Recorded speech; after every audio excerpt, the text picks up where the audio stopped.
এত বড় চেয়ার তো এখানে দরকার ছিল না, আমি তো পড়ে যাচ্ছি পেছনে, আমি পড়ে যাচ্ছি। বাংলাদেশে টাকার যে অপচয়, আমি একটু আগে একটা বক্তব্য উপস্থাপন করে এলাম, সেটা হলো যে সরকারি সম্পদের অপচয় কিভাবে রোধ করা যায়, এটা অপচয়, এইটা অপচয়।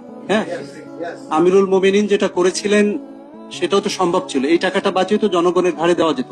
তো এটা তুমি একটু নোট নাও ডিটেইলজি, আমি ক্লিয়ার করে দিই। দুইটা ফির ক্ষেত্রে ট্যারিফ যেটা নেন সেটা হয়তো মাসিক একটা, ওইটা হয়তো নিতে পারেন, কিন্তু আপনি এই জায়গাটা তো কমাতে পারেন। আমার মনে হয় অনেক টাকা এই জায়গায় অবশ্যই পৌরসভা, এটা আমি আপনাকে বিমোদে আপনাকে রিকোয়েস্ট করবো যে আপনি এটা দেখবেন এবং একই সাথে ডিটেইলজি তুমি এই জায়গাটায় কাজ করে মানুষকে একটু শান্তি দাও। এটা ওই সময় তারা করেছে, তারা অনেক বেশি খরচ করেছে আমার বিশ্বাস।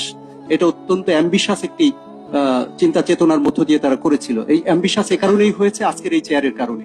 ঠিক আছে, এত বড় চেয়ার বাংলাদেশে দরকার নেই, আমাকে না দিলেও হতো। ঠিক আছে, আশা করি বুঝতে পারছেন এই জায়গাটা কাজ করার অবশ্যই সুযোগ রয়েছে। আমরা যেন তেন প্রকারে মানুষকে বুঝ দেওয়ার ক্ষমতা রাখি না।